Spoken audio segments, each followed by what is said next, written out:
والعاقبة للمتقين لعلكم تفلحون صدق اللہ العظیم۔ آج رمضان المبارک میں جمعۃ المبارک ہے،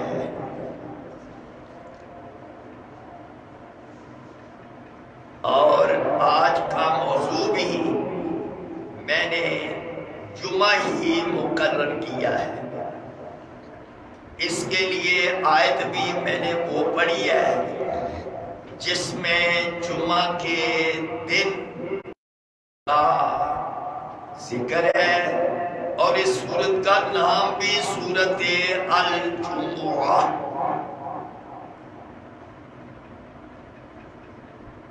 جمعہ کے حوالے سے جو یہاں بیان کیا گیا ہے وہ صاف معلوم ہوتا ہے کہ اس میں تین چیزوں کی طرف توجہ دلائی گئی ہے اس سورت میں اور اس آیت میں۔ آیتیں میں نے دو تلاوت کی ہے، اس سے یہ بات معلوم ہوتی ہے کہ جمعہ کا تصور ہے۔ جمعہ کے دن جب اذان دی جائے، ندا دی جائے، اذان کا لفظ بھی نہیں ہے یہاں پر تو ندا ہے، اذا نودی، جب ندا دی جائے جمعہ کے دن تو ایمان والوں کو دو حکم پہلے ملے۔ پہلا حکم یہ ہے کہ اللہ کے ذکر کی طرف دوڑو۔ اس دوڑنے کا مطلب یہ ہے کہ جمعہ کے وقت کے لیے جو اذان دی جاتی ہے، جب یہ اذان ہو جائے تو اب تم جمعہ کی تیاری شروع کر دو۔ واضح ہے اس کے لیے اس زمانے میں باقاعدہ حکم تھا کہ غسل کرو، کیونکہ ایسا بھی وقت آیا گرمی کا موسم اور پسینے، اس سے ایک سمیل پیدا ہوئی تو حکم ہوا کہ جمعے والے دن نیا لباس۔ تو اصل جو یہ آیت کریمہ آئی ہے یہ اس مقصد کے لیے ہے کہ ایک تو جمعے کے دن تم نے اللہ کے ذکر کی طرف توجہ دینی ہے، اور دوسرا تم نے خرید و فروخت بند کر دینی ہے۔ صرف خرید و فروخت ہی بند کرنا مقصود نہیں ہے، بلکہ اس میں تمام وہ کام چھوڑنے ہوتے ہیں جو جمعہ کی طرف جانے میں رکاوٹ ہے۔ اس لیے خرید و فروخت کے بارے میں تو واضح حکم آیا ہے، اس لیے ہمارے علماء نے کہا کہ جب جمعے کا وقت شروع ہو جائے اور یہ اذان دے دی جائے، نہ اذان دے، دیر سے دے، جمعے کا وقت جب شروع ہو جائے اس کے بعد خرید و فروخت کرنا حرام ہو جاتا ہے، کیونکہ صاف لفظ ہے بازار البیع، خرید و فروخت بند کر دو، کیونکہ یہ چیزیں رکاوٹ بنتی ہے، پھر جمعے کی تیاری نہیں ہو سکتی ہے۔ اس لیے یہ مقصود تھا جمعہ کب سے شروع ہوا۔ یہ دوسری بات بتانا چاہتا ہوں، کئی لوگ سمجھتے ہیں مدینہ پاک میں ایک مسجد جمعہ ہے تو وہ سمجھتے ہیں کہ یہ جمعہ یہ ہجرت کے بعد شروع ہوا ہے۔ یہ بات درست ہے کہ رسول اللہ نے جو مدینہ میں جمعہ پڑھا ہے یہ مسجد بنو سالم ہے، جس مسجد میں رسول اللہ نے قباء سے مدینہ شریف آتے ہوئے جمعہ کا وقت ہو گیا تو آپ نے جمعہ پہلا ادھر پڑھا ہے، لیکن جمعہ پہلے سے شروع ہے۔ وہ کیسے؟ رسول کریم صلی اللہ علیہ وسلم نے یہ احد کے میدان میں، آپ کو پتہ ہے ہمارے جد اعلیٰ سید الشہداء امیر حمزہ رضی اللہ تعالیٰ عنہ جو احد کے میدان میں شہید ہوئے، ان کی قبر مبارک ہے، اور ایک مشہور صحابی ہے جو اس درے پر تھے، اس گھاٹی پر تھے 50 آدمی، جس کے بارے میں رسول اللہ نے کہا تھا اس گھاٹی کو تم نے نہیں چھوڑنا ہے۔ ان میں حضرت مصعب بن عمیر بھی تھے۔ یہ مصعب بن عمیر کو حضور نے خط لکھا تھا مکہ شریف سے، یہ لوگ پہلے مسلمان ہوئے۔ حضور کے مدینہ جانے سے پہلے یہ مرحلہ وار، یہ بیعت عقبہ اولا ثانیہ ثالثہ، یہ ادھر گھاٹیوں میں، مکے کی گھاٹیوں میں مدینے کے لوگ رسول اللہ سے ملے تھے۔ پہلے 6، پھر 12، پھر زیادہ تعداد ہو گئی، پھر انہوں نے کہا تھا کہ آپ مدینہ شریف آئے۔ ادھر تو کافر آپ کو کچھ اللہ کی عبادت کے لیے موقع نہیں دے رہے۔ تو حضرت مصعب بن عمیر کو رسول اللہ نے خط لکھا تھا، اس خط میں یہ تھا کہ آپ نے لوگوں کو جمعہ کی نماز پڑھانی ہے، پھر خطبہ دینا ہے۔ تو 12 آدمیوں کے ساتھ حضرت مصعب بن عمیر نے سب سے پہلے مدینہ پاک میں جمعہ پڑھایا ہے۔ سبحان اللہ۔ تو یہ جو احد کے شہیدوں میں شامل ہیں حضرت مصعب بن عمیر، انہوں نے پہلا جمعہ مدینہ پاک میں رسول اللہ کی آمد سے بھی پہلے، ہجرت مدینہ سے پہلے جمعہ پڑھایا ہے۔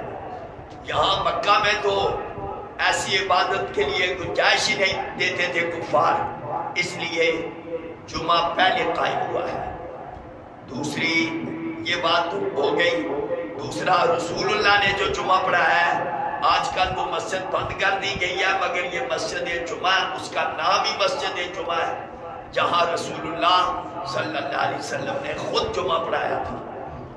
ہجرت جو کی ہے، مسجد قباء جہاں پر ہے، قباء کا مقام ہے، اس جگہ رسول اللہ صلی اللہ علیہ وسلم سوموار کے دن گئے تھے۔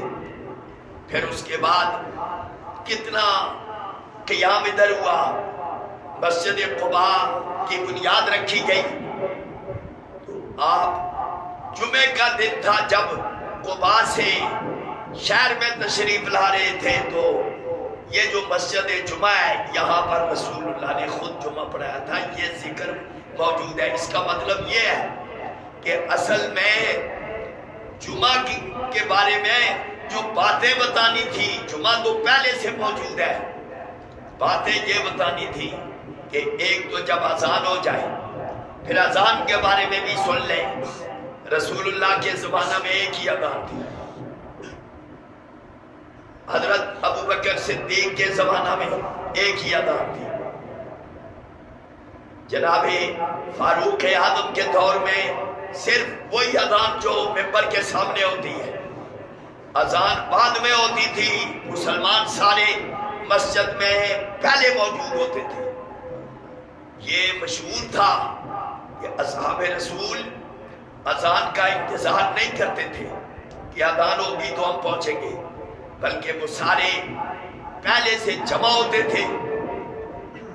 تو اذان ہوتی تو خطبہ شروع ہو جاتا تھا، چونکہ عرب لوگ تھے، عربی میں خطبہ ہوتا، حضور نے جو انہیں کہنا ہوتا وہ آپ کہتے، تو وہ عرب زبان سمجھتے تھے، لہذا اس زمانہ میں یہ اردو، فارسی، انگریزی یا مختلف علاقوں میں جو خطبے اور خطاب ہوتے ہیں یہ پہلے نہیں تھے۔ اذان بھی ایک ہی تھی۔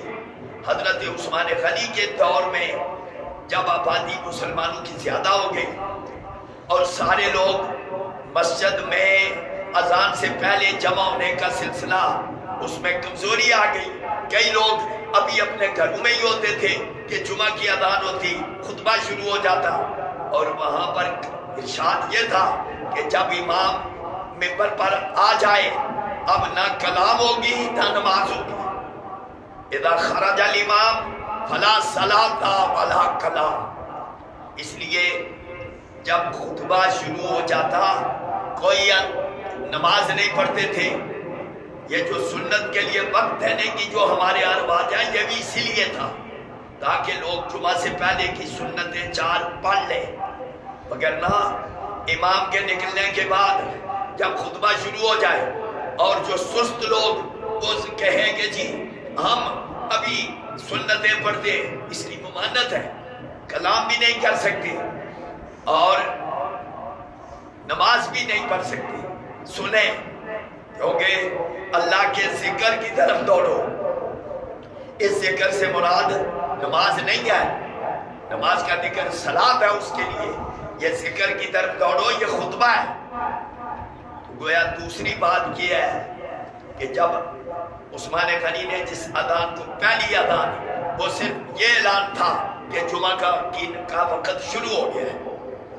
دوسری اذان کہ اب جمعہ کے قائم ہونے کا خطبے کا وقت شروع ہو گیا ہے، یہ دوسری اذان اس لیے ہوئی. تو جناب عثمان غنی کے دور میں صحابہ کے اتفاق کے ساتھ، اجماع کے ساتھ یہ 2 اذانیں ہوئی ہیں. اب جو اس خطبہ میں اللہ کا ذکر ہو جائے، رسول اللہ پر درود و سلام ہو جائے، مختصر بھی خطبہ ہو سکتا ہے. ہمارے امام اعظم اور دوسرے امام تقریباً اس بات میں متفق ہیں کہ اگر اللہ کی حمد و ثنا ہو جائے، رسول اللہ پر درود و سلام پڑھ لیا جائے اور کوئی ایک حکم بتا دیا جائے خدا کا، تو یہ خطبہ کافی ہے. یعنی کوئی طویل خطبہ، لمبا خطبہ یہ کوئی شرط نہیں ہے. البتہ خطبہ ضروری ہے. جمعہ کے قائم ہونے کے لیے شرطیں، ہر جگہ جمعہ نہیں ہو سکتا. جمعہ کے قائم ہونے کے لیے ایک تو زور کا وقت وہ تو ہو گیا، اس کے لیے ایک یہ بھی ہے کہ ایسی جگہ ہو جہاں ضرورت کی چیزیں مہیا ہو سکتی ہیں. اگر اس آبادی کے لوگ مسجد میں جمع ہو جائیں تو پھر جگہ ہی باقی نہ بچے.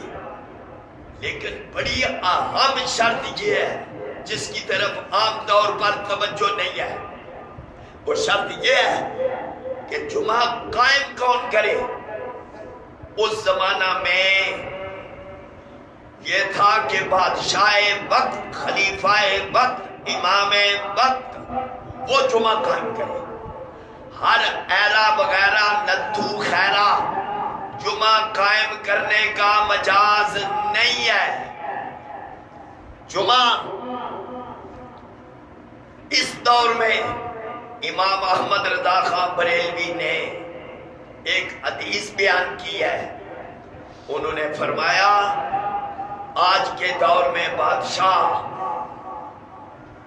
یہ نہ کوئی خلیفہ ہے، یہ تو لوگوں نے دنیا کے لیے ان کو چنا ہے اور دنیاوی مقاصد ہی ان کے ہوتے ہیں.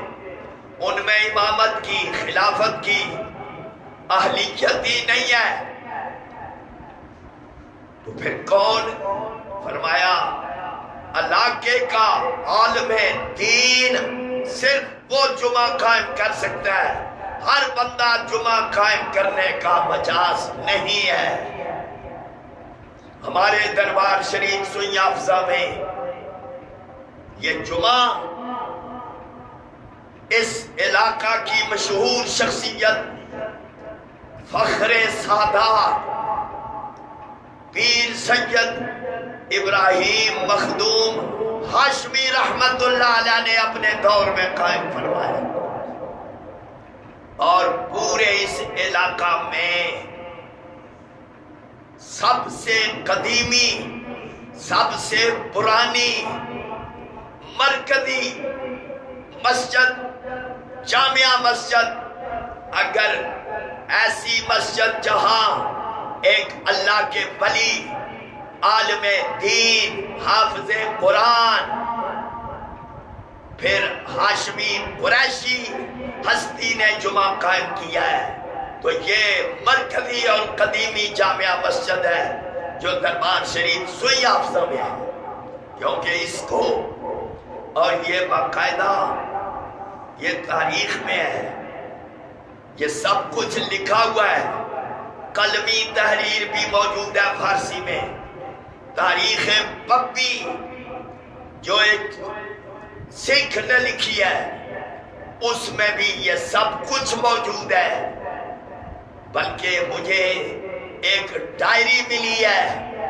اس ڈائری میں یہ جو سموٹ ہے، یہاں قریب وہ بندہ جمعہ پڑھنے آیا کرتا تھا، اس نے لکھا ڈائری میں کہ افسوس، سخت افسوس، کسی وجہ سے پکی مسجد میں جمعہ بند ہو گیا، اب ہم جمعہ پڑھنے کہاں جائیں گے؟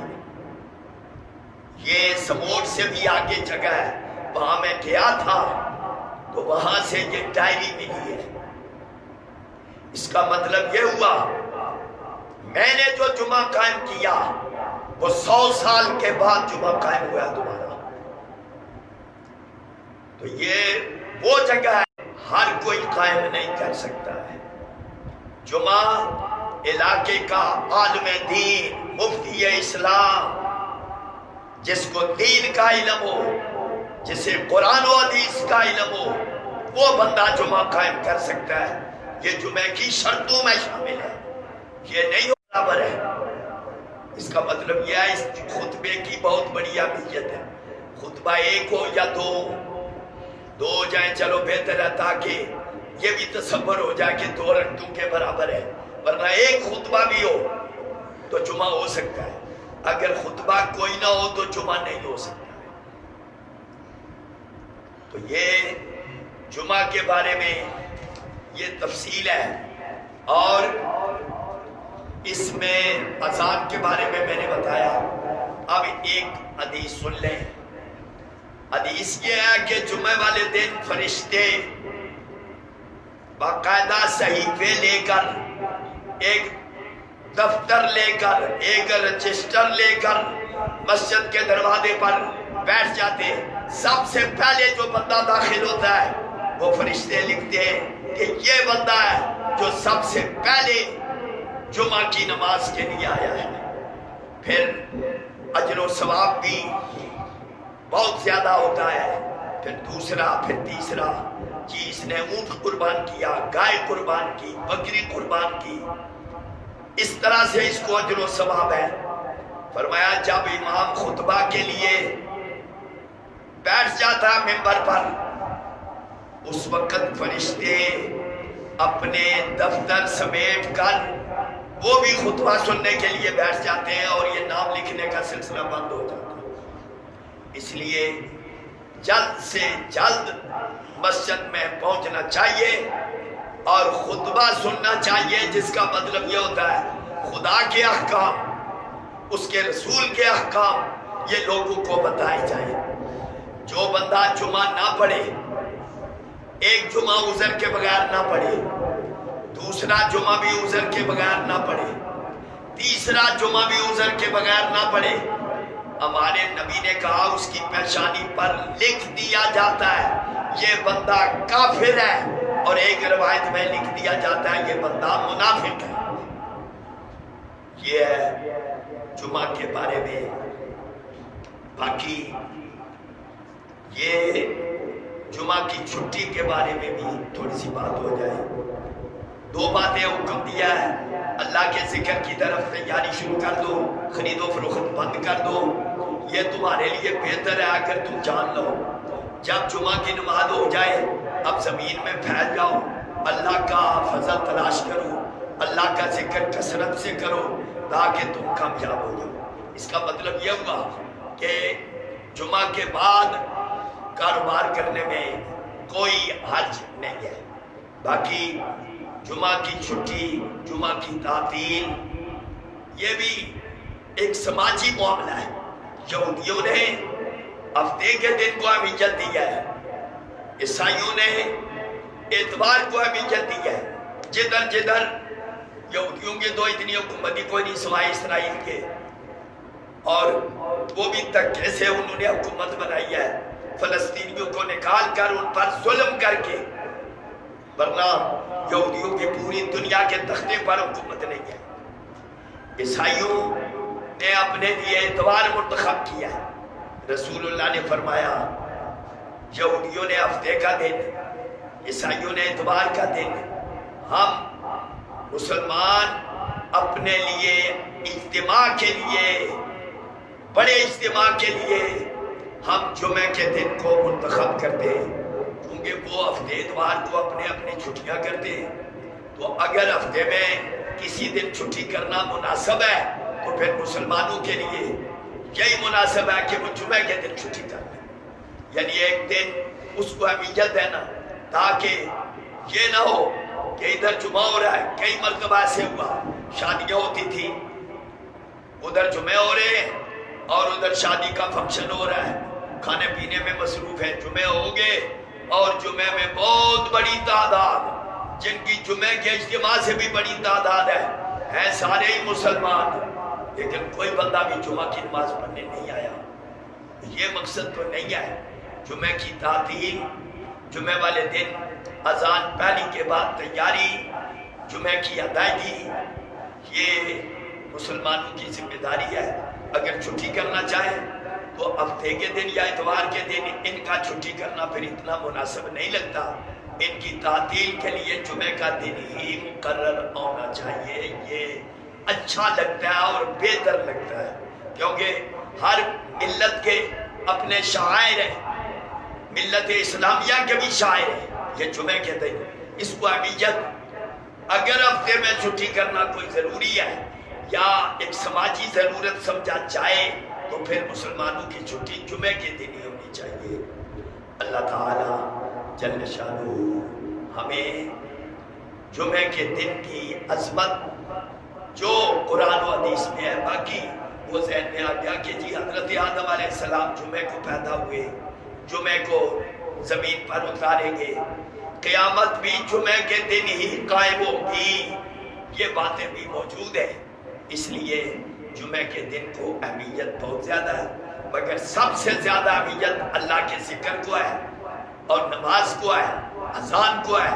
اذان کا ذکر چھٹے پارے میں بھی ہے اور یہاں پر بھی ہے، لیکن یہ ندا ہے۔ ندا دینی کیسے ہے؟ یہ قرآن میں کسی جگہ پر بھی یہ نہیں ہے کہ اذان کیسے دینی ہے، ندا کیسے دینی ہے۔ یہ رسول اللہ صلی اللہ علیہ وسلم کے ذریعے ہی چیز سامنے آئی ہے۔ نمازیں، نمازوں کی رکھتے کتنی ہیں، یہ بھی رسول اللہ کے ذریعے ہی سب کچھ سامنے آیا ہے۔ اس لیے قرآن کو سمجھنے کے لیے رسول اللہ کی حدیث کو سامنے رکھنا، مد نظر رکھنا ضروری ہے۔ بآخر دعوانا ان الحمدللہ رب العالمین۔ یہ کرونا اور دوسری وباؤں سے بچنے کے لیے بسم اللہ، بسم اللہ، ثقتم باللہ، ثقتم باللہ، توکلاً علی اللہ، توکلاً علی اللہ، پھر ذرا بلند آواز سے بسم اللہ، بسم اللہ، ثقتم باللہ، ثقتم باللہ، توکلاً علی اللہ، توکلاً علی اللہ، یا رحیم یا رحیم یا رحیم۔ بسم اللہ الرحمن الرحیم۔ حضور پر درود شریف بھی پڑھ دے۔ صلی اللہ علی حبیبہ سیدنا محمد، صلی اللہ علی حبیبہ سیدنا محمد وآلہ وصحبہ وآل بیتہ اجمعین برحمتک یا ارحم۔ سوال کسی نے کیا ہے کہ جو شخص اولیاء کرام اور صحابہ کرام کی شان میں گستاخیاں کرتا ہے، اس کا شرعی حکم کیا ہے؟